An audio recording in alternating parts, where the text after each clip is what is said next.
الرحمن الرحیم.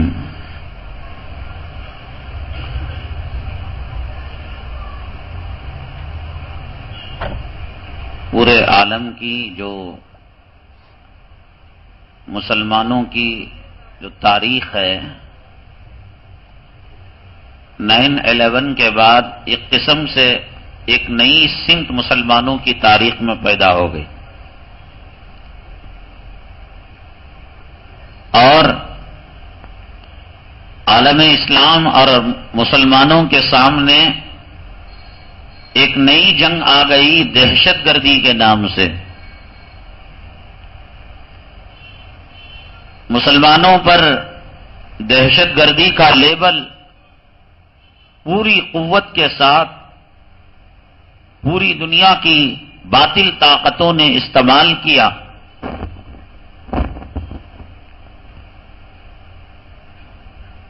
اور لگ رہا تھا کہ دنیا میں داڑھی رکھ کر زندگی بسر کرنا، مدارس قائم کرنا، مساجد میں اذان دینا، یہ سب چیزیں ان باطل طاقتوں کے سامنے ختم ہو جائیں گی. لیکن ہمارے اکابرین نے دارالعلوم دیوبند کو جس مقصد کے لیے قائم کیا، الحمدللہ آج بھی اگر نگاہ اٹھا کر دیکھیں وہ مقصد روز اول سے آج تک اسی طرح زندہ ہے جب انار کے درخت کے نیچے 2 محبوب سبق پڑھ رہے تھے اور پڑھا رہے تھے. جب مسلمانوں کے سامنے دہشت گردی کا چیلنج آیا، پوری قوت کے ساتھ ہمارے اکابرین دارالعلوم نے اس کا دفاع کیا،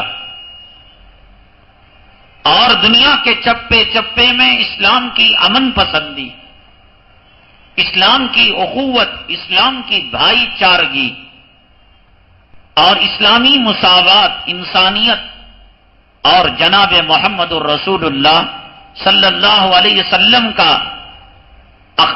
اسوہ حسنہ امت قوم کے سامنے پیش کیا. خود دیوبند کے اندر مخالف دہشت گردی ایک کانفرنس کی گئی، جس کے بعد امریکہ کے اندر بکلاہٹ آ گئی، ان کے ایوانوں کے اندر زلزلہ بپا ہو گیا. اس جنگ کے لیے ضروری تھا کہ مسلمانوں کی صفوں میں اتحاد ہو، اتفاق ہو. مسلمان آپسی مسلکی جھگڑوں کو بالائے طاق رکھے. بریلوی دیوبندی کا جھگڑا،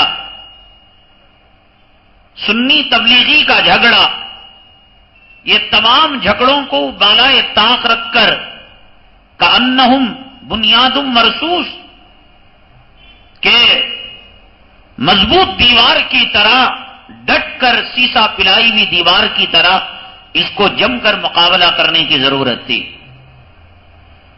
آپ جانتے ہیں کہ دارالعلوم کی پلیٹ فارم سے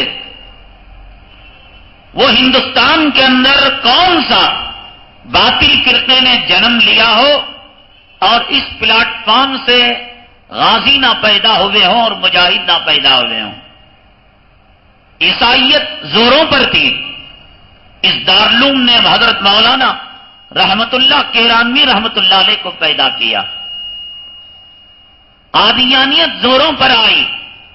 علامہ انور شاہ کشمیری رحمت اللہ علیہ کو دارالعلوم دیوبند نے پیدا کیا. انگریز کا فتنہ آیا. شیخ الاسلام حضرت مولانا حسین احمد مدنی حضرت شیخ الہند رحمہم اللہ تعالی میدان جنگ کے اندر کود پڑے. بریلیوں کا فتنہ آیا تو دارالعلوم دیوبند نے مولانا ارشاد صاحب، مولانا علامہ ابراہیم بلیاوی اور حضرت مولانا طاہر گوائی کو میدان کے اندر اتارا. شیعیت کا فتنہ آیا تو دارالعلوم دیوبند نے اپنے اکابرین کو اس کے اندر جھونک دیا اس فتنے کو ختم کرنے کے لیے. لیکن جب جنگ یہودیوں سے ہونے کی بات ہوئی اور دہشت گردی کا لیبل اور سایہ مسلمانوں کے سروں پر منڈلانے لگا، وہ دارالعلوم جس نے کبھی شیعت سے مقابلہ کیا، کبھی قادیانیت سے برسر پیکار ہوا، کبھی بریلویت کو شکست فاش دی، کبھی اس نے غیر مقلدوں کو ان کی منہ کی زمین کی مٹی ان کے منہ کے اندر کھلائی. لیکن اب وقت وہ تھا کہ اب رفع دین کی، اب آمین کی، اب 8 اور 20 کی، اب فاتحہ عرس اور چھلے اور چھٹی کی بحث کو کتابوں کے اندر بند کر ضرورت تھی کہ وقت کے فرعون کو للکارا جائے. دیوبند کی سرزمین کے اندر جو مخالف دہشت گردی کانفرنس ہوئی، اس کانفرنس کے اندر جماعت اسلامی کے مولانا عمری صاحب تھے ایک طرف، اور دوسری طرف رضاخانیوں کے نمائندے تھے، غیر مقلدوں کے نمائندے تھے. ہر مکتب فکر کا ایک نمائندہ تھا. ندوہ سے آئے تھے، مظاہر سے آئے تھے، ہندوستان کی بلکہ ایشیا کی چوٹی سے اپنے مکتب فکر کے اختلاف کو مٹا کر ایک پلیٹ فارم کے اندر جمع ہو کر انہوں نے کہا کہ امریکہ تیری موت آ چکی ہے، اگر تو اسلام پر حرف لاتا ہے، مدارس پر تیری انگلیاں اٹھتی ہیں، تو ہم اپنے اختلافات کو دفن کر پہلے تجھے دفن کرنے کی بات کریں گے. اور اسی پر پورے ہندوستان کے اندر جگہ جگہ مخالف دہشت گردی کانفرنس، جدہ میں، ریاض میں، سعودی عربیہ میں، دبئی میں، قطر میں اور انگلینڈ میں، امریکہ میں، جگہ جگہ دنیا کے چپے چپے میں جہاں جہاں فرزندان دارالعلوم تھے، انہوں نے للکارا. وہ وقت آیا کہ امریکہ کے اندر خود عیسائیوں نے وہ جلوس نکالا کہ وہاں کی بش حکومت کو وہ گالیاں دے رہے تھے کہ تم امریکہ کو دہشت گردی کی آگ کے اندر جھلسا رہے ہو، یہاں کے فوجیوں کو مار رہے ہو، عراق کو بھیج کر، افغانستان کو بھیج کر. یہ کرشمہ تھا دارالعلوم دیوبند کی تحریک کا، مخالف دہشت گردی جو اس نے تحریک دنیا کے اندر چھیڑی تھی. اور کسی حد تک الزامات سرد ہونے لگے تھے، لیکن باطل فرقے یہ کب خاموش بیٹھتے؟ دارالعلوم نے یہ سوچا کہ اب جزوی مسائل اور یہ آپسی فرقوں میں کو لڑنے اور مناظرے کرنے کا وقت نہیں ہے.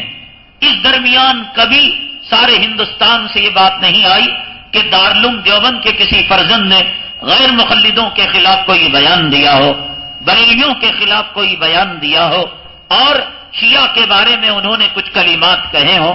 ایک سکوت تھا. اس کا مطلب یہ نہیں تھا کہ انہوں نے ان مسلکوں کو تسلیم کر لیا تھا. ایک وقت کا تقاضا تھا، وقت کے نمرود، وقت کے حامان اور وقت کے شداد سے مقابلہ کرنے کے لیے ضرورت تھی کہ ایک بنی ہوئی مضبوط شیشہ پلائی ہوئی مسلمانوں کو کلمے کی نسبت سے اپنی دیوار بننے کی. لیکن اس درمیان کیا ہوا؟ یہ جو باطل فرقے تھے، دیکھو کسی بھی فرقے کے حق ہونے اور باطل ہونے کی دلیل کیا ہے؟ دنیا کے اندر یہ نہیں کہ دہشت گردی کا سامنا صرف مسلمان کر رہا ہے، کافر بھی کر رہے ہیں، عیسائی بھی کر رہے ہیں، نصارہ بھی کر رہے ہیں. لیکن مسلمان کیوں جو ہے ملامت کے نشانے پر آتا ہے؟ مسلمان خود میدان میں آتا ہے، مسلمان غازی بنتا ہے، مسلمان شہید بنتا ہے. ایسا کیوں نہیں ہوتا کہ عیسائی اور ہندو کی لڑائی ہو جاتی؟ ایسا کیوں نہیں ہوتا یہود اور نصارہ کی لڑائی ہو جاتی؟ ہر ایک حملہ کرنا چاہتا ہے، ہندو مارنا چاہتا ہے مسلمان کو، عیسائی ختم کرنا چاہتا ہے مسلمان ملک کو، امریکہ کسی ملک کا وجود ختم کرنا چاہتا ہے مسلمانوں کے ملک کا. یہ آپس میں لڑتے کیوں نہیں باطل مذاہب والے؟ اسی طریقے سے آپ دیکھ لیجئے اہل خبیث کا ایک فرقہ ہے جو اپنے آپ کو اہل حدیث اور غیر مقلد کہتا ہے. کبھی یہ بھیڑا ہے بریلویوں کے ساتھ، کبھی اس کے مناظرے ہوئے، کبھی قادیانیوں سے ٹکر لی ہے، کبھی انگریزوں سے ٹکر لی ہے. بلکہ جس وقت ہندوستان کے اندر ہمارے اکابرین نے ہندوستان کی جہاد کی آزادی کے لیے جہاد کا فتویٰ دیا، مولانا حسین احمد بٹالوی نے اور ڈپٹی نذیر نے، یہ وہ لوگ ہیں کہ جنہوں نے کتابیں لکھ کر ہمارے علماء کرام کی کتابوں کو انہوں نے ٹھنڈا کر دیا کہ ہندوستان کے اندر برطانیہ حکومت میں رہتے ہوئے جہاد کرنا ضروری نہیں ہے. یہ کیوں نہیں آپس میں لڑتے؟ شیعہ لڑتے، بریلوی سے لڑتے، بریلوی لڑتا، غیر مقلد، ہر ایک کی آفت یہ دیوبندیوں پر کی آئی ہے. اہل سنت والجماعت ہے، یہ بریلیوں سے بھیڑتا ہے، یہ غیر مقلدوں سے بھیڑتا ہے، یہ شیعہ سے بھیڑتا ہے، یہ قادیانی سے بھیڑتا ہے، یہ مودودیوں سے بھیڑتا ہے، یہ رضا خانیوں سے بھیڑتا ہے. رضا خانی مودودی یہ کیوں نہیں لڑائی ہوتی؟ جیسے کہ ہندو اور یہودی لڑائی نہیں ہوتی. یہاں خود اندازہ لگا سکتے ہیں کہ دنیا میں جو مذہب حق ہوتا ہے تمام باطل والے اس پر ٹوٹ پڑتے ہیں، اور دنیا میں جو مسلک حق ہوتا ہے تمام باطل مسالک اس پر ٹوٹ پڑتے ہیں. تو دارالعلوم کے اکابرین نے مناسب سمجھا کہ یہ وقت اتحاد اور اتفاق کے ساتھ وقت کے فرعون اور حامان اور شداد سے لڑائی کرنے کا ہے، تو کچھ وقت کے لیے سکوت اختیار کر لیا.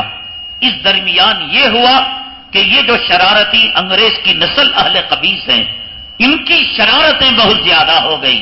یہ ویڈیو دکھانا اور دکھا کر ایک عام آدمی کو سوال کرنا کہ بھائی دین کہاں سے نکلا؟ مکہ مکرمہ سے. دین کہاں سے نکلا؟ مدینہ طیبہ سے. حرم کی تراویح دکھانا، دیکھو آمین زور سے بولتے نہیں بولتے. حنفی لوگ آمین آہستہ بولتے ہیں، یہ کوفہ کے دین پر عمل کرتے ہیں. مکے کا دین اگر ہوتا تو یہ لوگ زور سے آمین بولتے. اب بیچارہ بولا بھالا آدمی یہ موٹی بات تو جانتا ہے کہ دین مکہ مکرمہ سے نکلا ہے، دین مدینہ طیبہ سے نکلا ہے، دین کوفہ میں نہیں بنا ہے، تو لہذا اب وہ ماننے پر مجبور ہوتا ہے. دیکھو بھائی یہ ناف کے نیچے ہاتھ باندھ رہے ہیں، ناف کے اوپر باندھ رہے ہیں. تو کہا کہ بھئی ناف کے اوپر باندھ رہے ہیں، ناف کے نیچے نہیں باندھ رہے ہیں. دین کہاں سے نکلا؟ یہاں سے نکلا. یہ رفع دین کر رہے نہیں کر رہے ہیں؟ یہ رفع دین کر رہے ہیں. تمہاری مسجدوں کے اندر نماز کے اندر رفع دین کیا جاتا ہے؟ نہیں کیا جاتا. تو یہ کوفہ والا دین ہے، یہ حنفی دین ہے. تمہارے یہاں آمین کہی جاتی نہیں کہی جاتی؟ آہستہ کہی جاتی ہے. حرمین کے اندر زور سے کہی جاتی ہے. مکے مدینے کے دین میں زور سے آمین، رفع دین اور پھر سینے کے اوپر ہاتھ باندھنا، یہ سب دکھا کر عام آدمی کو گمراہ کرنے کے لیے انہوں نے اس موقع کا ناجائز فائدہ اٹھایا. ہمارے علماء خاموش بیٹھے تھے ایک مصلحت سمجھ کر، حتیٰ کہ رضا خانیوں کے بارے میں وہ مناظرے ہوئے کہ کفر کے گولے داغے گئے ادھر سے ادھر سے. ادھر کے ہمارے علماء نے ان کو کافر مشرک بتایا، انہوں نے ہمیں کافر و مشرک بتایا. لیکن ایک وقت وہ آیا کہ جمعیت علماء کے صدر استاد حدیث دارالعلوم دیوبند اور فرزند شیخ الاسلام حضرت مولانا حسین احمد مدنی رحمۃ اللہ علیہ کے صاحبزادے حضرت مولانا ارشد مدنی کلکتہ کی سرزمین کے اندر ایک مخالف دہشت گردی کانفرنس ہوئی. رضا خانیوں کی لکھی ہوئی کتاب کا انہوں نے افتتاح کیا، ادگھاٹن کیا. لوگوں کو دیکھ کر حیرت ہوئی، دارالعلوم دیوبند کا استاد اور رضا خانیوں کی کتاب کا ادگھاٹن کر رہا ہے. ضرورت تھی تمام کو لے کر اس وقت کے فرعون کا مقابلہ کرنے کی. لیکن اس درمیان یہ جو غیر مقلدوں کا طبقہ ہے اس نے خوب فائدہ اٹھایا، خوب لوگوں کو گمراہ کیا اور خوب لوگوں کو راہ راست سے ہٹانے کی کوشش کی. عجیب و غریب قسم کی چیزیں بتا کر، کتابیں بتا کر، حدیثیں بتا کر، روایتیں بتا کر، اور وہ چیزیں سراسر دھوکہ اور سراسر فریب اور فراڈ پر مبنی ہیں. جیسے کہ مثال کے طور پر مکہ مکرمہ میں آمین زور سے کہا جاتا ہے، مدینہ طیبہ میں آمین زور سے کہا جاتا ہے. وہ اس لیے آمین زور سے نہیں کہتے کہ وہ غیر مقلد ہیں، وہ اس لیے کہ مکہ مکرمہ کے لوگ حنبلی مسلک کے ہیں، مدینہ طیبہ کے لوگ مالکی مسلک کے ہیں. ان دونوں مسلکوں کے اندر رفع دین بھی ہے، ان دونوں مسلکوں کے اندر آمین زور سے بھی ہے. اگر یہ غیر مقلد ہوتے تراویح 20 رکعت کیوں پڑھتے؟ غیر مقلد تراویح 20 رکعت پڑھتا ہے؟ یہ پیروں کو چیرتے ہیں، یہ اہل عرب نہیں چیرتے پیر کو، یہ غیر مقلد یہ پیروں کو چیرا کرتے ہیں. اور جنازے کی نماز کے اندر غیر مقلد وہ کہتا ہے کہ وہ نماز ہے، ہم کہتے ہیں کہ وہ دعا ہے. اب وہ نماز کہتے ہیں تو انہوں نے وہ حدیث لگائی لا صلاۃ الا بفاتحۃ الکتاب کہ نماز بغیر سورہ فاتحہ کی نہیں ہوتی. تو جنازے کو نماز کہہ کر سورہ فاتحہ انہوں نے پڑھ ڈالی. تو مکہ مکرمہ میں جو نماز جنازہ ہوتی ہے کیا وہاں پر سورہ فاتحہ پڑھی جاتی ہے؟ 20 رکعت ہوتی ہے، سورہ فاتحہ نہیں پڑھی جاتی، اور غیر مقلدوں کی طرح، لیڈیز کی طرح، عورتوں کی طرح وہ لوگ سینے پر ہاتھ نہیں باندھتے، ناک کے اوپر ضرور باندھتے ہیں، درمیان میں باندھتے ہیں، لیکن سینے پر نہیں باندھتے، یہ بھی دھوکہ دیتے ہیں۔ یہ اس قسم کا مغالطہ دے کر، دھوکہ دے کر امت کے اندر گمراہی کہ بھئی تم محمدی نماز کیوں نہیں پڑھتے، تم حنفی نماز کیوں پڑھتے ہو، تم براہ راست قرآن حدیث سے کیوں نہیں لیتے، ابو حنیفہ کو درمیان میں کیوں لاتے ہو؟ دیکھو ایک چیز ہے جس کا رس بنایا گیا اور جسے نچوڑا گیا اور جس کا جوس نکالا گیا، جیسے سیب ہے، سیب کا جوس ہے تو سیب لے لو نا، سیب لینے کے اندر کوئی قباحت نہیں ہے، ورجنل ڈپلیکیٹ معلوم ہو جاتا ہے، لیکن جوس میں ڈر ہے یہ ایسنس ہو، اور ڈر ہے اس میں پانی ملا ہوا ہو، ڈر ہے اس میں زہر ملا ہوا ہو، تو اب یہ مثال دے کر دھوکہ دیتے ہیں، ڈائریکٹ قرآن ہے، ڈائریکٹ حدیث ہے، ڈائریکٹ اللہ کی کتاب ہے اور صحابہ کرام ہیں، ان سے ہم کیوں نہیں مسائل کو لے لیتے؟ ہم کیوں کہتے ہیں یہ فلاں امام نے کہا، فلاں امام نے کہا؟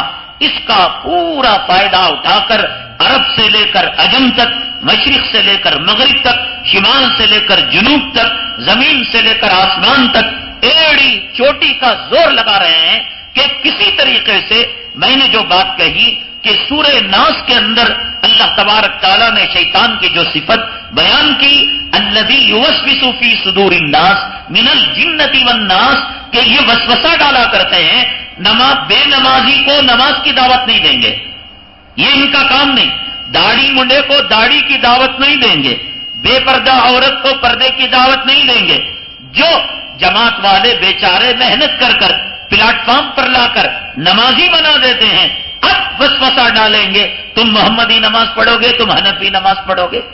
یہ کہاں گئے تھے جب وہ بے نمازی تھا؟ یہ کہاں گئے تھے جب وہ داڑھی مڈا تھا؟ یہ کہاں گئے تھے جب عورت بے پردہ تھی؟ یہ کہاں گئے؟ کبھی عرسوں کو للکارا ہے انہوں نے، کبھی شرک کو للکارا ہے، کبھی انہوں نے بدعت کو للکارا ہے، لے دے کر ایک فضائل اعمال ہے، ارے بھائی من گھڑت واقعات آگے گئی، اس میں ایسے ایسے چیزیں آگے، دیکھو قرآن میں آیا ہے 5 چیز وہ ہیں جن کو اللہ کے علاوہ کوئی نہیں جانتا۔ ان اللہ عندہ علم الساعہ، قیامت کا علم، وینزل الغیث، بارش کا علم، ویعلم ما فی الارحام، اور بچے کے پیٹ میں کیا ہے اسے، وما تدری نفس ماذا تکسب غدا، کل کیا کرنے والا ہے، وما تدری نفس بأی ارض تموت، اور موت کا علم۔ اب دیکھو کہ فضائل اعمال میں لکھا ہے کہ ایک بزرگ ایک دکان کے اندر گئے اور جا کر پوچھا کہ بھئی یہ سودا کتنا، وہ سودا کتنا، تو اس نے مال کی محبت بتائی، تو انہوں نے کہا کہ بھئی اتنی محبت ہے تجھے مال سے، تیری موت جب نکلے گی تو روح کبھی اس بوتل میں جائے گی، کبھی اس ڈبے میں جائے گی، کبھی اس بوریے میں جائے گی، کیسے تیری روح نکلے گی؟ دکاندار کو آیا غصہ، دکاندار نے حضرت بڑی روح ہماری پوچھنے آ گئے، تمہاری جان کیسے نکلتی ہے؟ انہوں نے کہا دیکھ، اب انہوں نے وضو کیا، اب انہوں نے مصلی بچھایا، اب انہوں نے 2 رکعت نماز پڑھی، سجدے میں روح نکل گئی اور کہا کہ میری روح ایسے نکلتی ہے۔ اب پکڑ لیا کہ دیکھو روح نکلنے کا، موت آنے کا علم قرآن کہتا ہے، حدیث کہتی ہے، اللہ کے علاوہ کوئی نہیں جانتا، یہ بزرگ کو کیسے معلوم ہو گیا؟ اب سامنے والا بیچارہ پریشان، یا اللہ بات تو صحیح ہے، فضائل اعمال من گھڑت قصوں سے قرآن کے خلاف ہے، حدیث کے خلاف ہے۔ ارے جس مسلمان کو پیشاب کرنے کے بعد ڈھیلا لینے کی تمیز نہیں، اس کے سامنے تصوف کا مسئلہ، اس کے سامنے تفسیر کا مسئلہ، اس کے سامنے حدیث کا مسئلہ، کہاں سے وہ اس کا حق ادا کر پائے گا؟ جسے مسواک کی لمبائی اور چھوٹائی اور موٹائی کا علم نہیں ہے اور اس کے سامنے یہ گہرا مسئلہ رکھ دیا۔ دیکھو بھی قرآن میں لکھا ہے انما حرم علیکم المیتۃ والدم ولحم الخنزیر، اللہ نے حرام کیا ہے مردار کو، والدم اور خون کو حرام کیا ہے۔ اور حضرت شیخ نے فضائل میں لکھا ہے ایک صحابی نے نبی کے خون کو پی لیا۔ اب دیکھو قرآن سچا یا فضائل اعمال سچی؟ سامنے والا کہتا رہے بھائی بالکل بات صحیح ہے، قرآن میں ہے اور ہم نے علماء سے سنا کہ خون حرام، اور وہ بھی انسان کا اور وہ بھی نبی کا، کہاں سے حلال ہو جائے گا؟ اور حضرت شیخ نے لکھا ہے کہ ایک صحابی نے خون کو پی لیا، اصل میں اس کی ایک گہرائی ہوتی ہے، اس کی ایک حکمت ہوتی ہے، وہ اس پر اللہ تبارک تعالیٰ یہ انگریز کی نسل کے عقلوں کو تالا لگا دیا۔ ہمارے اکابرین فرماتے ہیں اللہ نے ان کو اپنی رحمت سے اتنا محروم کیا ہے۔ ہمارے حضرت مولانا مفتی محمود صاحب رحمت اللہ علیہ فرمایا کرتے تھے، مجھے چیلنج کرو، کسی اہل قبیس اور غیر مقلد کی قبر پر لے جاؤ، کھودو، اللہ کی قسم اس کا سینہ قبلے سے پھرا ہوا ہوگا۔ اور ہم نے یہ منظر دنیا میں دیکھا کہ اللہ اسے ہدایت سے پھیر دیتے ہیں، سچائی سے پھیر دیتے ہیں، حق سے پھیر دیتے ہیں، قرآن سے پھیر دیتے ہیں، مکہ مکرمہ مدینہ طیبہ سے پھیر دیتے ہیں۔ جہاں اسے آمین نظر آیا 20 رکعت تراویح نظر نہیں آئی، جہاں اسے رفع یدین نظر آیا اسے سینے کے نیچے ہاتھ باندھنا نظر نہیں آیا، جہاں اسے یہ نظر آیا مکہ مکرمہ اور مدینہ طیبہ کی نماز حنفیوں سے الگ ہے کہ سورہ فاتحہ جنازے کے اندر، یہ سب معلوم ہے، لیکن اللہ نے ان کے عقلوں کو پھیر دیا۔ صحابی قرآن کے خلاف کبھی کام کر سکتا ہے؟ حدیث کے خلاف، نبی کی منشا کے خلاف ہرگز نہیں کر سکتا۔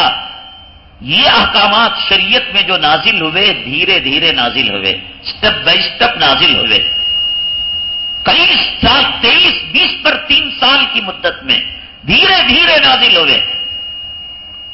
نماز میں پہلے بات کرنا جائز تھا، پہلے شراب پینا جائز تھا، مکے کی زندگی میں شراب حلال تھی، مدینہ طیبہ میں حرام ہوئی، تو اب اگر کسی حرام کی نسبت کسی صحابی کی طرف ہوتی ہے کہ فلاں صحابی نے شراب پی، اور کوئی اہل خبیث انگریز کے نطفے سے پیدا ہوا آدمی یہ کہتا ہے کہ دیکھو تمہارے دیوبندی کی کتاب میں لکھا ہے کہ فلاں صحابی نے شراب پی ہے، تو ہمارا یقین ہے کہ یہ صحابی نے اس وقت شراب پی ہوگی کہ حرام ہونے کی آیت کے نازل ہونے سے پہلے۔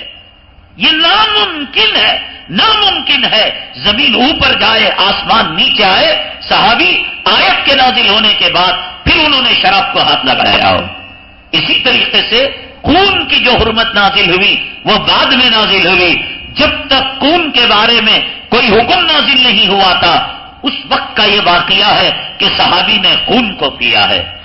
اب رہی بات موت کے بارے میں، اچھا صاحب آپ اپنی بوڑھی دادی کو جو دمے کی مرض ہے، کڈنی فیلر ہے، ڈاکٹر کے پاس لے کر گئے، ڈاکٹر آپ کا فیملی ڈاکٹر ہے، ڈاکٹر نے کہا دیکھیے صاحب میں تو ہندو دھرم کا ہوں، میں تو عیسائی دھرم کا ہوں، تم لوگ اسلام دھرم کے ماننے والے ہو، ایک کام کرو اسے لے جاؤ ہاسپٹل میں، گندی جگہ رکھنے کے بجائے تم اپنے گھر میں رکھو، پاک صاف رکھو، پوتر کپڑے بناؤ اور تمہارا پوتر پانی زمزم پلاؤ، یہ چند گھنٹوں کی مہمان ہے۔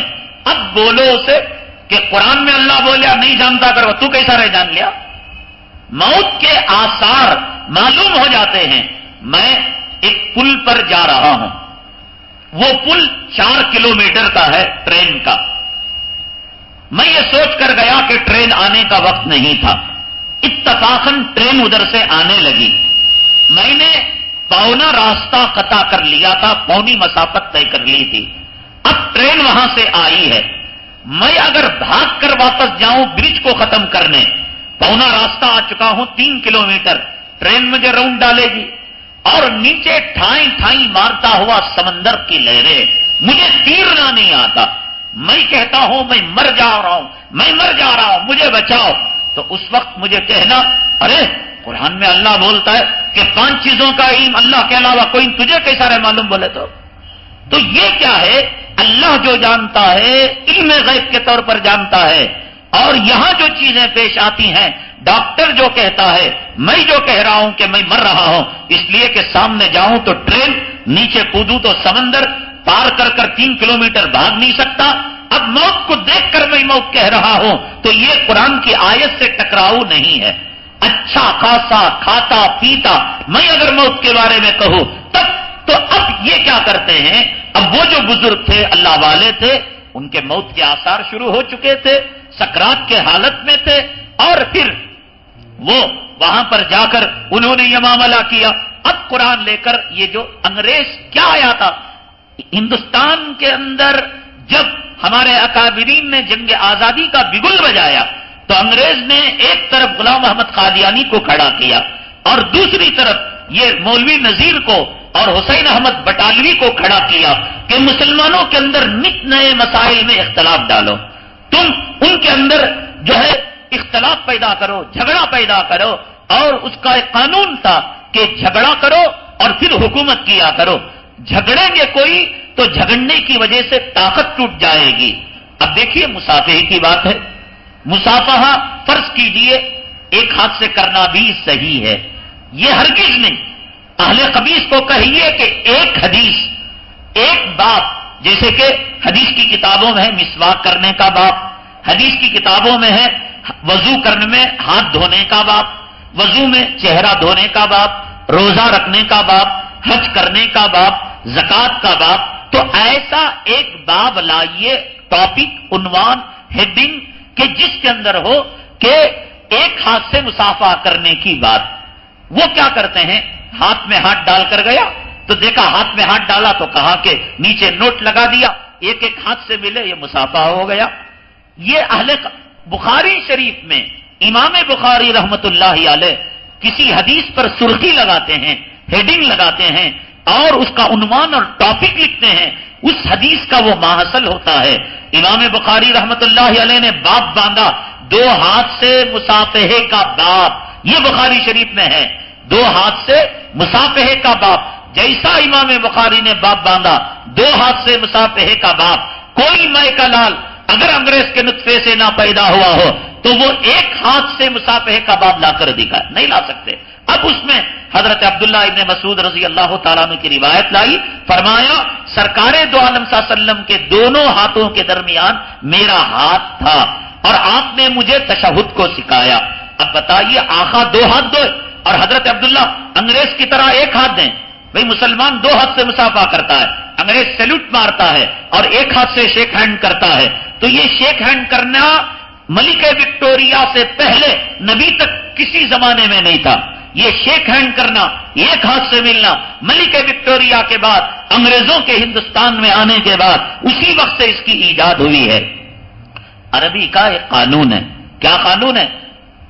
انسان کے جسم میں جو ڈبل اعضاء ہیں، آنکھ دو، کان دو، ہاتھ دو، پیر دو، تو اس کے لیے سنگل لفظ استعمال کیا جاتا ہے، تنہا لفظ استعمال کیا، اسے ڈبل نہیں استعمال کرتے۔ یہ اسی چیز میں دھوکہ کھا گئے اہل خبیث کہ ڈبل لفظ نہیں استعمال ہوا، سنگل لفظ استعمال ہوا ہے۔ حدیث میں آقا نے دعا سکھائی، اللہم اجعلنی فی سمعی نورا وفی عینی نورا، اے اللہ میرے آنکھ میں، میری کانے میں تو نور دے۔ تو یہاں عین کا لفظ آیا ہے، عین کے معنی ایک آنکھ کے، اور بصر کا آیا ہے، بصر کے معنی ایک کان کے، تو اس کا مطلب نہیں اللہ ایک آنکھ کو پھوڑ دے ایک آنکھ میں روشنی دے، کوئی یہ ترجمہ نہیں کرتا۔ قرآن میں ہے وقالت الیہود ید اللہ مغلولہ، یہودیوں نے کہا ید اللہ کا ہاتھ بندھا ہوا ہے، کسی نے ترجمہ نہیں کیا ایک ہاتھ کھلا ہے ایک ہاتھ بندھا ہوا ہے۔ تو یہ ایک مزاج ہے عربی کا کہ ید کہہ کر دونوں ہاتھ مراد لے جاتے ہیں۔ میں پیر سے چل کر آیا، میں آنکھ سے دیکھ کر آیا، تو اس کا مطلب نہیں ایک آنکھ پر پٹی بنی ہوئی تھی ایک آنکھ سے دیکھ کر آیا۔ میں پیر سے مارا دھر کر اس کو، تو اس کا مطلب نہیں ایک پیر کو پٹی بنی ہوئی تھی بینڈس اور ایک پیر سے مار رہا تھا۔ ایک حدیث ہے المسلم من سلم المسلمون من لسانہ ویدہ، مسلمان وہ ہے جو اپنی زبان سے اور ہاتھ سے دوسروں کو تکلیف نہ دے۔ یہاں ید کا لفظ تنہا ہے، تو اس کا مطلب نہیں ایک ہاتھ سے دے مار اہل خبیث کو، انگریز کے بچے کو، اور پوچھے تو کہنا کہ بھئی دو ہاتھ کی تھوڑی نہ تذکرہ ہے، ایک ہاتھ روکنے کی بات ہے، ایک ہاتھ سے مارنے کی بات ہے۔ تو یہاں کوئی ترجمہ نہیں کرتا کہ ایک ہاتھ چھوڑ کر ایک ہاتھ سے ماریں، یہ اہل خبیث ہیں، خدا ان کو غارت کرے، انہوں نے حدیث کے غلط معنی اور غلط ترجمے بیان کیے۔ دیکھو انگریزوں کی چال، ولو بالفرض، ایک ہاتھ کا بھی مصافحہ ہے اور دو ہاتھ کا بھی مصافحہ، دونوں بھی ہیں اگر مانا جائے تو سلامتی کس میں ہے؟ دو ہاتھ کے مصافحے میں ایک ہاتھ کا مصافحہ آ جاتا ہے، آتا نہیں آتا؟ اگر آدمی دو ہاتھ ملے ایک ہاتھ آ ہی جاتا ہے۔ تو اگر آدمی دو ہاتھ کا مصافحہ کرے ایک ہاتھ والی حدیث پر عمل ہو جائے گا۔ ان حرامزادوں کو ضد ہے نبی کے عمل سے کہ وہ اس عمل کو توڑنے کے لیے اس کو ایسا برائی سے بیان کرتے ہیں گویا دو ہاتھ کا مصافحہ کرنا کوئی کفر کا اور شرک کا کام ہے۔ دیکھیے حدیث کے اندر آقا نے فرمایا کوئی تم میں کا آدمی استنجا کرے تو چاہیے کہ وہ دامے ہاتھ سے کرے، سیدھا ہاتھ نہ لگائے۔ تم میں کا آدمی کوئی کھانا کھائے چاہیے کہ سیدھے ہاتھ سے کھائے، داواں ہاتھ نہ لگائے۔ جو نبی کھانے میں استنجا میں ہاتھ لگانے کی بات کر رہے ہیں، یہ داواں ہاتھ مصافحے میں لگنا اتنی بری بات تھی، ان اہل خبیث سے کہو کہ اب تک تمہارے انگریزوں کی ضروریت پیدا ہوئی اور قیامت تک پیدا ہو رہی ہے، ان سے کہو کہ آقا نے ایک ہاتھ مصافحے میں لگ کر داواں ہاتھ نہ لگنے کی کوئی روایت قیامت تک لاؤ، یہ نہیں لا سکتے۔ ان کو ضد ہے، چڑ ہے، اور یہ پیدا ہوئے اختلاف پیدا کرنے کے لیے، جھگڑا پیدا کرنے کے لیے۔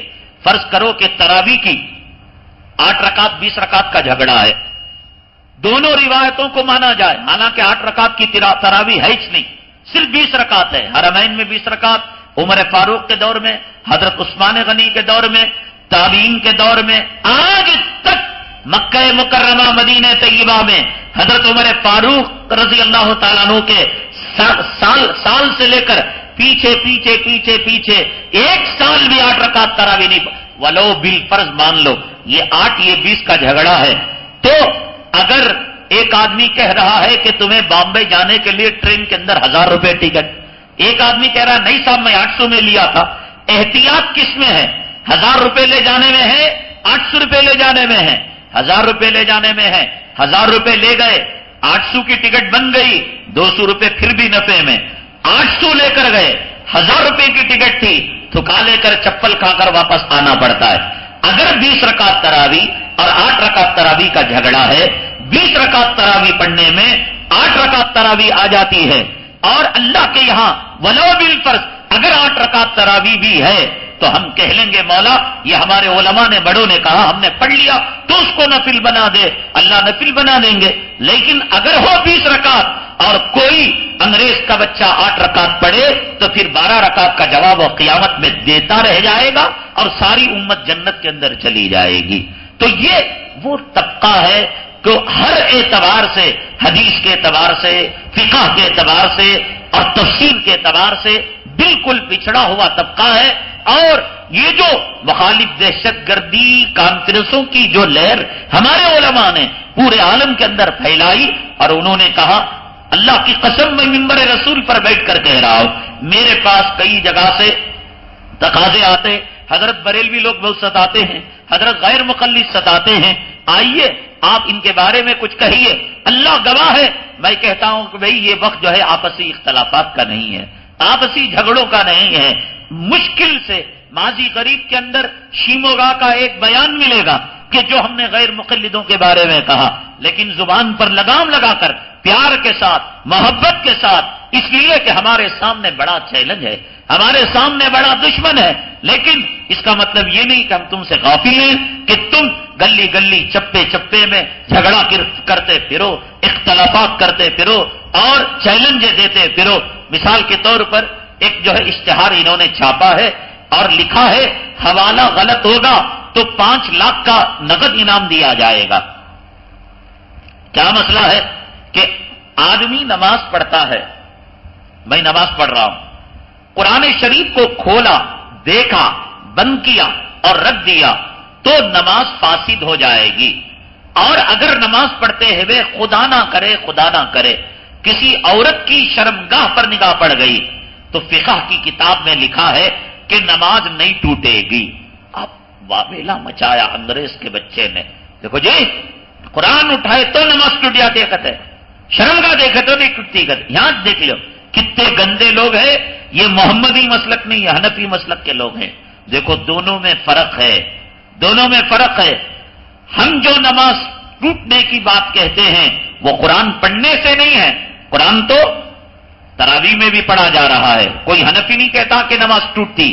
نماز جو ٹوٹتی ہے عمل کثیر سے ٹوٹتی ہے۔ عمل کثیر اس کو کہتے ہیں کہ باہر کا دیکھنے والا یہ سمجھے کہ ہم داخل نماز نہیں، ہم نماز میں نہیں ہیں، نماز میں نہیں ہیں۔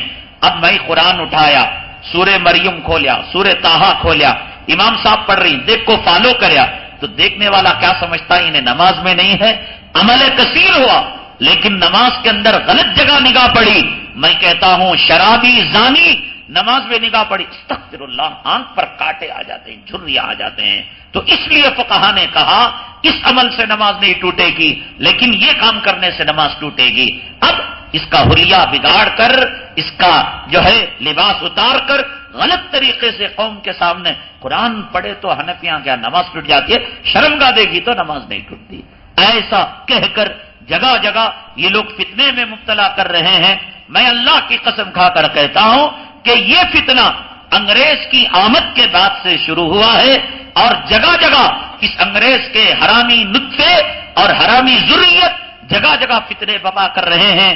رمضان المبارک رحمتوں کا، برکتوں کا آخری عشرہ، جہنم سے خلاصی کا، اعتکاف کا، لیکن انہوں نے اس کو فساد کا عشرہ بنا دیا ہے، جھگڑوں کا عشرہ بنا دیا ہے. جب گھومنے جاتے ہیں شیواجی نگر میں نوجوان ان کو لے آتے ہیں گلوں میں ہاتھ ڈال کر، چائے پلا کر، پھال کھلا کر، ویڈیو دکھا کر، فضائل اعمال دکھا کر گمراہ کرتے ہیں.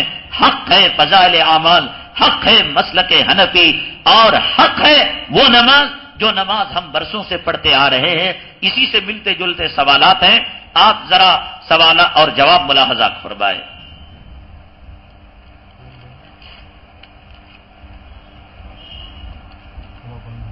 دیکھیے انہوں نے چونکہ ادب کے دائرے میں رہ کر سوال کیا ہے اس لیے ہم جواب دے رہے ہیں. اگر بے ادبی کرتے تو ہم اس سوال کو ہاتھ نہ لگاتے. ہم نے رمضان المبارک سے پہلے تبلیغی حضرات سے کہا تھا کہ تمہیں مغالطہ ہو گیا ہے، کنفیوژن ہو گیا ہے. ہم وہ تھے جو بریلویوں سے ٹکر لینے والے تھے، ہم وہ تھے جو تبلیغ کی حمایت میں باطل سے برسر پیکار تھے، ہم وہ تھے جس نے ہم نے مقدموں کا سامنا کیا.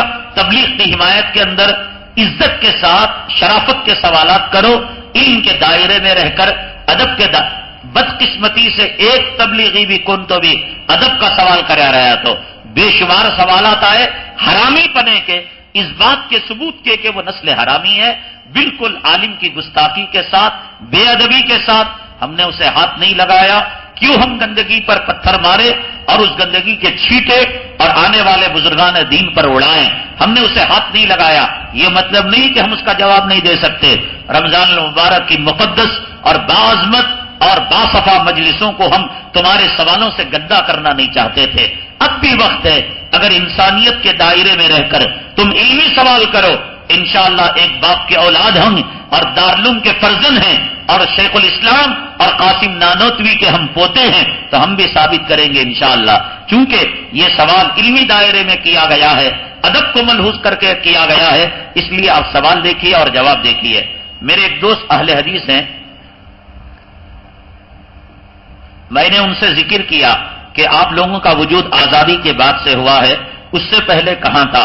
بہت بحث ہونے کے بعد اس نے مجھ سے 4 سوال کیے ہیں. اگر آپ ان سوالوں کا جواب دے سکتے ہیں تو یہ جواب معلوم کرنا اب ضروری ہو گیا ہے. نمبر 1، اللہ کے حکم سے جبرائیل علیہ السلام حضور صلی اللہ علیہ وسلم کو نماز کا طریقہ ایک بتائے یا ایک سے زیادہ بتائے؟ جواب ہے ایک طریقہ. آپ کہتے ہیں چاروں امام کے 4 طریقے سب صحیح ہیں، تفصیل سے بتائے. اب یہ اہل حدیث کا ایک سوال ہے. سب سے پہلے جب اللہ کے نبی صلی اللہ علیہ وسلم کو نماز سکھائی گئی تو وہ جبرائیل علیہ السلام آئے اور نماز کو پہلے دن پہلے وقت میں اور دوسرے دن نماز کے آخر وقت میں، یعنی صبح صادق کے وقت اور طلوع آفتاب سے پہلے فجر کی نماز، 2 وقت 2. یہ کہہ رہے ہیں کہ جو جبرائیل امین بتائے وہ ایک نماز تھی یا 4 نمازیں تھیں؟ یہ 4 اماموں کے پاس نمازوں کے طریقے الگ ہیں، مسئلے الگ ہیں، مسائل الگ. تو جب جبرائیل نبی کو ایک نماز سکھائے تو یہ 4 امام کہاں سے پیدا ہو گئے؟ دیکھو عقل سے کام لو، حدیث دانی کرو. کسی اردو کتاب کا ترجمہ اور کسی انگریزی کتاب کا ترجمہ نیٹ پر دیکھنے سے تم علامہ نہیں بن جاتے. بہت اونچی چیز ہے حدیث کو سمجھنا. کیا نماز کی سکھلاہٹ، کیا نماز کی تعلیم اسی پر ختم ہو گئی؟ جبرائیل امین علیہ السلام جو آ کر نماز بتائے وہ نماز کی تعلیم وہیں پر ختم ہو. اس کے بعد اللہ کے نبی صلی اللہ علیہ وسلم نے نماز کا مختلف طریقوں سے نہیں پڑھی؟ کیا نماز میں پہلے بات نہیں کی جاتی رہی؟ کیا نماز میں پہلے لوگ چل کر نہیں آتے تھے؟ کیا نماز نشے کی حالت میں نہیں پڑھی جاتی تھی؟ کیا نماز کے اندر مختلف مراحل تھے؟ یہ الٹی بات کر رہے ہیں آپ. میں اور آپ سودا کرتے ہیں، میں اور آپ ایک چیز کی خرید و فروخت کرتے ہیں. یہ مائک ہے، میں اس کو خریدنا چاہتا ہوں آپ سے. آپ نے بتایا کہ 1000 روپے، میں نے کہا کہ 300 روپے. اب یہ پہلی بات ہوئی. پہلی بات پر کاروبار ہوتا ہے یا آخری بات پر کاروبار ہوتا ہے؟ دنیا میں یہ بتائیے مجھے. آخری بات پر ہوتا ہے. یہ نماز کی پہلی حدیث ہے جو جبریل امین علیہ السلام اللہ کے نبی صلی اللہ علیہ وسلم کو سکھائے ہیں. اس کے بعد نماز مختلف مرحلوں سے گزری ہے. ایک صحابی آتے، دوسرے صحابی کو کونی مارتے، یہ کتنے رکعت ہوئے؟ انہیں بولتے 2 رکعت. جلدی جلدی 2 رکعت پڑھ لے. آج ہمیں بات کر سکتی کیا نماز کے اندر؟ وہ منسوخ ہو گئی چیز. اور نماز نشے کی حالت میں پڑھتے تھے. قرآن میں آیا لا تقربوا الصلاۃ وانتم سکارا، اے مسلمانوں نماز کے قریب نہ جاؤ تم نشے کی حالت میں ہو. وہ حدیث، وہ عمل منسوخ ہو گیا. تو تم جو بات کر رہے ہو بے وقوفی کی بات کر رہے ہو. سودے میں پہلی بات کو لیے ہو. سودے میں فائنلائز آخری بات ہوتی ہے. میں نے کہا 300، آپ نے کہا 1000، پھر کہا کہ آپ نے بتایا 950، میں نے کہا 500. ہوتے ہوتے ہوتے 700 میں سودا طے ہوا. اب یہ 700 فائنل بات ہے. اسے چھوڑ ڈال کر اب دادا صاحب تھے نا، نانا تھے نا، وہ ٹیمپو کیا سودا طے ہوا تھا؟ یہ غلط بات ہے. حدیث میں نماز کی پہلی حدیث وہ جبرائیل علیہ السلام نے جو سکھایا وہ دلیل نہیں ہے. دلیل وہ ہے کہ نبی نے آخری زمانے میں جو بات کہی ہے. اب میں ایک بات کہتا ہوں، ایک تقریر میں کر رہا ہوں. لوگوں نماز 6 وقت کی فرض ہے. نہیں معاف کرنا 5 وقت کی فرض ہے. تو اس میں کون سی بات صحیح؟ جو بعد میں نے کہی 5 وقت کی وہ نہ صحیح، جو پہلے کہی وہ بات غلط ہے. تو اس لیے ہمارے مجتہدین، ہمارے علماء آخر میں جا کر جو فائنلائز ہوتا ہے اس کو عمل میں لاتے ہیں. یہ آپ کی گنتی ہی غلط ہے کہ آپ الٹی گنتی گن رہے ہیں. ہم گنتی وہاں سے گنتے ہیں، تم گنتی یہاں سے گن رہے ہو. اس لیے یہ نماز قابل حجت نہیں ہے، قابل جو ہے استدلال نہیں ہے. نماز وہ جب نماز کی آخری شکل بن گئی ہے. اس کے بعد کئی شکلیں تھیں. نشے کی شکل تھی، بات کرنے کی شکل تھی، نماز میں چلنے کی شکل تھی، رکعتوں کی پوچھنے کی شکل تھی، رفع یدین کی شکل تھی. یہ تمام کو پورا کرنے کے بعد فائنل جو نماز ہوئی ابو حنیفہ رحمۃ اللہ علیہ نے اس کو لیا. ان کے پاس ایک قانون ہے، ان کے پاس ایک ترازو معیار ہے. اس میں تول کر وہ حدیثوں کو سامنے رکھ کر وہ مسئلہ بناتے ہیں.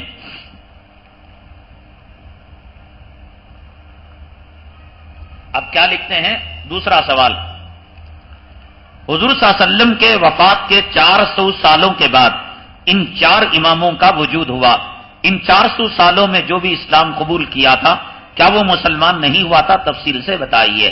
مطلب یہ کہ آج بولتے ہیں حنفی، شافعی، یہ ابو حنیفہ سے پہلے بھی صحابہ تھے نا، یہ مسلمان نہیں تھے کیا؟ نا جب انہوں مسلمان تھے حنفی کے بغیر تو تم بھی مسلمان رکھ سکتے ہو حنفیت کے بغیر. دیکھو یہ میں نے کہا کہ یہ وہ دھوکہ ہے جو دھوکہ مکے کے آمین کا، مکے کے رفع یدین کا دھوکہ ہے. میں اگر بھائی قرآن پڑھنا مسلمان کو ضروری ہے؟ نہیں ضروری ہے، ضروری ہے. یہ قرآن کو مرتب کس نے کیا، جمع کس نے کیا؟ پوری دنیا جانتی ہے. حضرت عثمان غنی رضی اللہ تعالیٰ عنہ نے جمع کیا. حضرت عثمان غنی رضی اللہ تعالیٰ عنہ کو جامع القرآن کہا جاتا ہے. اس قرآن کو مصحف عثمانی کہا جاتا ہے. حضرت عثمان غنی، ان کے سمجھ میں نہیں آ رہا، جا رہے ہیں چھوڑ دیجئے. حضرت عثمان غنی رضی اللہ تعالیٰ عنہ سے پہلے کیا قرآن نہیں تھا؟ قرآن تھا، بکھری ہوئی شکل کے اندر تھا. حضرت عثمان غنی سے پہلے کیا نمازوں میں قرآن نہیں پڑھا جاتا تھا؟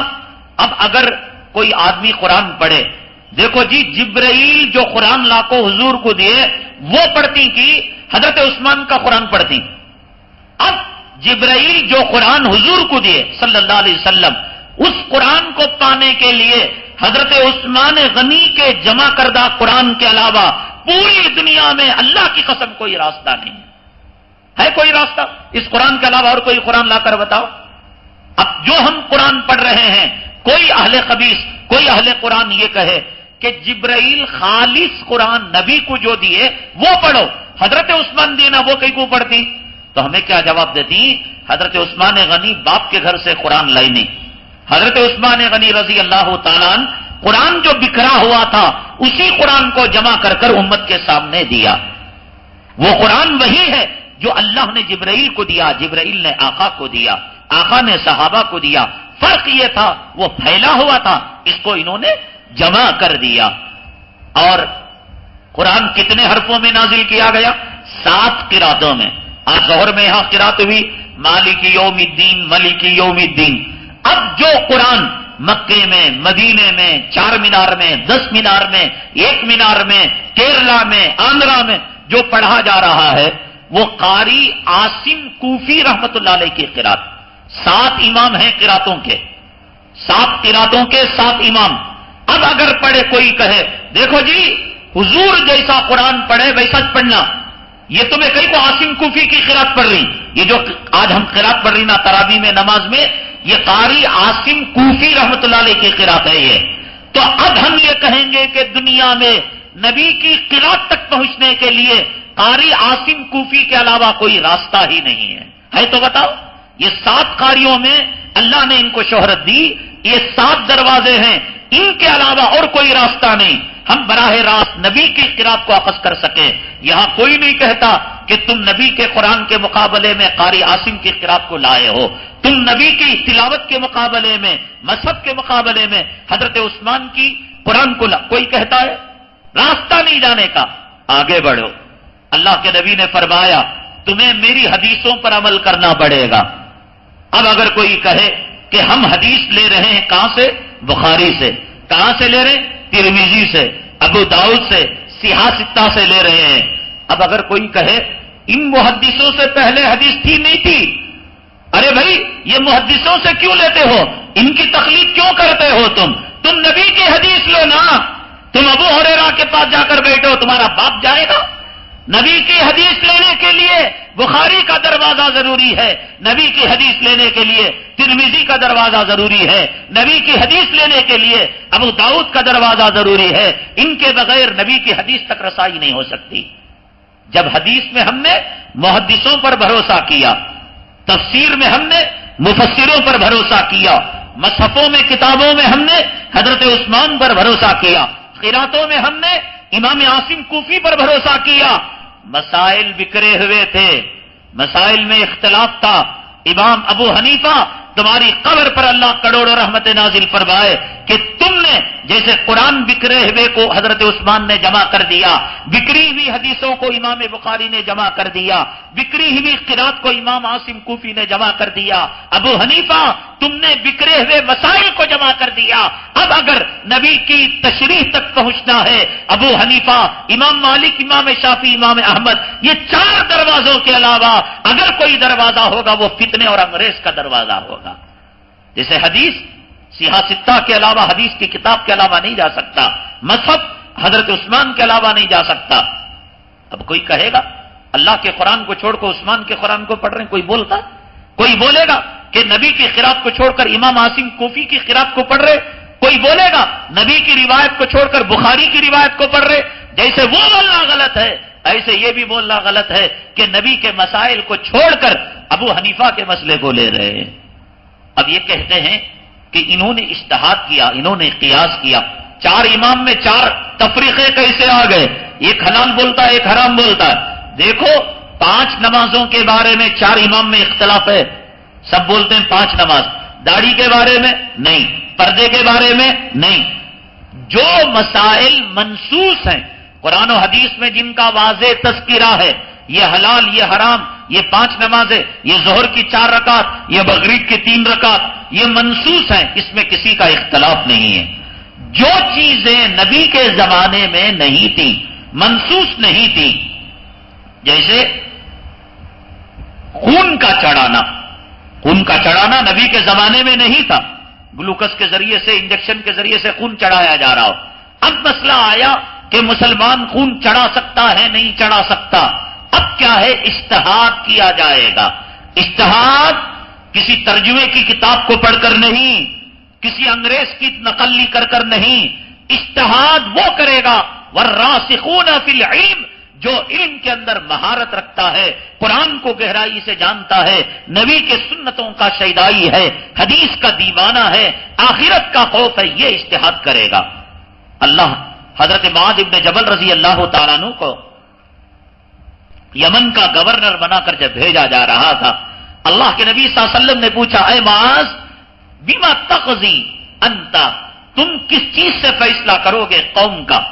قوم تمہاری تقلید کرے گی، قوم تمہارے فیصلے کو مانے گی، قوم تمہارے نقش قدم پر چلے گی۔ بما تقضی بہم، کس چیز سے فیصلہ کرو گے؟ اقضی بہم بکتاب اللہ، میں اللہ کی کتاب سے فیصلہ کروں۔ فرمایا کہ اللہ کی کتاب میں وہ نہ ملے، فرمایا سنت رسول اللہ سے، فرمایا اس میں نہ ملے۔ حضرت معاذ ابن جبل رضی اللہ تعالیٰ عنہ نے فرمایا اجتہد برأیی، کہ میں جب قرآن میں حدیث میں صحابہ کے عمل میں نہ دیکھوں کوئی فیصلہ، میں ان تینوں چیزوں کو سامنے رکھ کر اجتہاد کروں گا۔ اگر اجتہاد کرنا حرام ہوتا اللہ کے نبی گھونسا مارتے، لیکن اللہ کے نبی صلی اللہ علیہ وسلم نے پیٹھ پر تھپکا، فرمایا اس خدا کی تعریف جس نے رسول کو اس بات کی توفیق دی، رسول کے قاصد کو اس بات کی توفیق دی۔ تو حضرت معاذ ابن جبل کو امام بنایا یمن کا، اور یمن والوں کو عربی نہیں آتی تھی، یمن والے قرآن کا ترجمہ نہیں پڑھ سکتے تھے، یمن والوں کو پابند کیا حضرت معاذ ابن جبل رضی اللہ تعالیٰ عنہ کی تقلید کرنے کے لیے۔ 4 آدمی جنگل میں گئے، پوچھا کہ بھئی ہندوستان کے اندر قبلہ کہاں ہے؟ سورج جہاں چکتا ہے وہاں۔ اب رات میں جنگل میں گئے، ان کو عشاء کی نماز پڑھنی تھی، رات میں سورج کہاں سے لائے گا انگریز؟ سورج نہیں ہے، دور دور تک دیکھا کوئی آبادی نہیں اور کوئی بتانے والا نہیں کہ سورج کہاں چھپتا ہے۔ شریعت کا مسئلہ ہے کہ قبلہ معلوم کرنے کے لیے تحری کرے۔ تحری کہتے ہیں اپنی پوری عقل، پورا علم اور پوری سمجھ بوجھ کو قبلہ معلوم کرنے کے اندر لگا دو۔ اور فقہا نے مسئلہ لکھا کہ اگر آدمی نماز پڑھتا ہے ایسے علاقے میں جہاں قبلہ معلوم نہیں اور اس نے تحری نہیں کی، یعنی اس نے قبلے کی شناخت نہیں کی، نماز پڑھ لی، اتفاقاً قبلہ صحیح تو نماز ہو گئی، اگر قبلہ غلط تو نماز دہرانے کی ضرورت۔ لیکن یہاں دیکھو مسئلہ کیا ہے، ابو حنیفہ کا حنفی، امام مالک کا مالکی، امام شافعی کا شافعی، امام احمد کا حنبلی، 4 مسلک کے 4 لوگ سفر میں گئے جنگل میں۔ اب جنگل میں جا کر اب قبلہ معلوم نہیں، ان کو تحری کرنا، قبلہ فائنڈ آؤٹ کرنا۔ ایک بولیا ادھر مشرق، ایک بولیا مغرب، ایک بولیا شمال، ایک بولیا جنوب، چاروں کے چاروں نے اپنی اپنی سمت میں نماز پڑھی، ایک مشرق، ایک مغرب، ایک شمال، ایک جنوب، ایسٹ ویسٹ، نارتھ ساؤتھ۔ ظاہر سی بات ہے 4 طرف تو سورج نہیں ڈوبتا، سورج ایک طرف ڈوبتا ہے۔ تو اب یہ مطلب ہوا کہ صبح میں تحقیق کرے کہ جہاں سورج ڈوبا وہاں نماز ہوئی، جہاں نہیں ڈوبا ان لوگوں کو نماز جو ہے پھر صحیح کرے۔ لیکن شریعت کا مسئلہ یہ ہے کہ تحری کرنے کے بعد، اجتہاد کرنے کے بعد چاروں کی نماز صحیح ہو گئی، چاروں کو نماز دہرانے کی ضرورت نہیں ہے۔ بغیر تحری کے، بغیر اجتہاد کے اگر غلط نماز پڑھی تو نماز دہرانے کی ضرورت ہے۔ اب بولو ایک مشرق ایک مغرب کیسا ان کی نماز صحیح ہو گئی؟ تو ایسا 4 اماموں میں حدیثوں کو لے کر مسائل میں اختلاف ہے، ایک مکروہ بولتا ہے، ایک مکروہ تنزیہی بولتا ہے، اسی اجتہاد کے نتیجے میں بولتا ہے۔ اور شریعت کا مسئلہ ہے، آقا نے فرمایا المجتہد یخطی و یصیب، کہ اجتہاد کرنے والا صحیح بھی کرتا ہے خطا بھی کرتا ہے، اور صحیح کرتا ہے 2 اجر پاتا ہے، خطا بھی کرتا ہے تو 1 اجر اس کو ملتا ہے۔ قرآن اور حدیث میں چھوٹی چھوٹی باتوں کا ذکر ہے اور دلیل ہے۔ کیا آپ ان 4 اماموں کی کوئی دلیل بتا سکتے ہیں؟ کوئی حدیث اسلام کے دار و مدار قرآن و حدیث پر ہے تو تفصیل سے، یعنی کیا بول رہے ہیں یہ 4 امام کا تذکرہ پر، تو یہ 6 حدیثاں کا تذکرہ ہے کیا؟ بخاری جو بخاری بولتے ہیں تو اللہ کے نبی نے کبھی کہا کہ تم بخاری پر عمل کرو، تم ترمذی پر عمل کرو؟ آج بخاری پر عمل کرنا حدیث پر عمل کرنا نہیں ہے۔ اللہ کے نبی نے کہا کہ تم مصحف عثمانی کو مانو، آج مصحف عثمانی کو ماننا جبرائیل کا وہ قرآن جو آقا پر آیا، کیا اس کو ماننے کے برابر نہیں ہے؟ کیا آج قرات امام عاصم کوفی کی ماننا کیا نبی کی قرات کو ماننے کے برابر نہیں ہے؟ جب یہ ماننا وہ ماننے کے برابر ہے تو پھر یہ ابو حنیفہ کے فقہ کو ماننا، اجتہاد کو ماننا نبی کے مسائل کو ماننے کے برابر ہے۔ تو نبی نے حدیثوں کی کتاب کو، تم کہتے ہو قرآن حدیث کے علاوہ ہم کسی چیز کو نہیں مانیں گے، تو امام بخاری کو کیوں مانتے ہو؟ تم کیوں مانتے ہو امام بخاری کو؟ کیوں سہارا لیتے ہو؟ تمہارے پاس آدمیوں کی حیثیت کیا بھی نہیں ہے، امام بخاری کیوں مانتے ہو تم؟ تو جب مانو گے حدیث کے اندر تو فقہ کے اندر ابو حنیفہ کو ماننا پڑے گا۔ جب نبی نے حدیث میں امام بخاری کا نام نہیں لیا تو نبی نے فقہ میں ابو حنیفہ کا بھی نام نہیں لیا۔ تو جب نام نہیں لیا حدیث میں ان کو امام المحدثین مانا جا رہا ہے تو فقہ میں ان کو امام اعظم مانا جا رہا ہے۔ تو وہاں ماننے میں تمہیں کوئی جھگڑا نہیں۔ یہاں کیوں جھگڑا؟ یہاں اس لیے جھگڑا کہ انگریزوں نے تمہیں جھگڑا کرنے کے لیے کھڑا کیا۔ پھر وہی بات، کیا حضور صلی اللہ علیہ وسلم بتا کر گئے تھے میرے بعد 4 امام آئیں گے، آپ لوگ ان کی پیروی کرو اور ان کے نقش قدم پر چلو؟ کیا حضور یہ بتا کر گئے تھے میرے بعد محدثین آئیں گے، تم ان کی حدیثوں کو مانو اور کسی کی حدیث کو ضعیف مانو، کسی کی حدیث کو قوی مانو، کسی کو حدیث کو متفق علیہ مانو، کسی کی حدیث کو مرفوع مانو، کسی کو حدیث کو مقطوع مانو؟ یہ کہاں ہے؟ یہ سب علماء محدثین نے اس فن کو بنایا ہے، یہ سب بیکار کی باتیں ہیں۔ بہرحال یہ وہ جوابات ہیں، انہوں نے انسانیت سے پوچھے۔ میں ابھی بھی کہتا ہوں اگر سمجھ نہ آتا ہو انسانیت کے احترام کے دائرے میں رہ کر پوچھے۔ الحمدللہ میں رمضان المبارک کا آخری عشرہ کلام پاک کے 29 پارے ختم، 1 پارہ قریب الختم، ہماری موت کو مد نظر کر میں حلفیہ کہتا ہوں انگریز نے اس طبقے کو پیدا کیا امت میں اختلاف اور جھگڑا پیدا کرنے کے لیے۔ اللہ کے لیے ان کے فتنے سے آپ بچے۔ انشاءاللہ بقیہ تفصیلات ہم کل عرض کریں گے۔ محمد ہدایت شریف طبیعت ناساز ہے، اللہ ان کو صحت و شفا نصیب فرمائیں۔ ایک کتاب ہے بڑی بہترین کتاب، غیر مقلدوں کی خانہ تلاشی۔ ان کے یہ کتاب غیر مقلدوں کے اندرونی جو گندے مسائل ہیں۔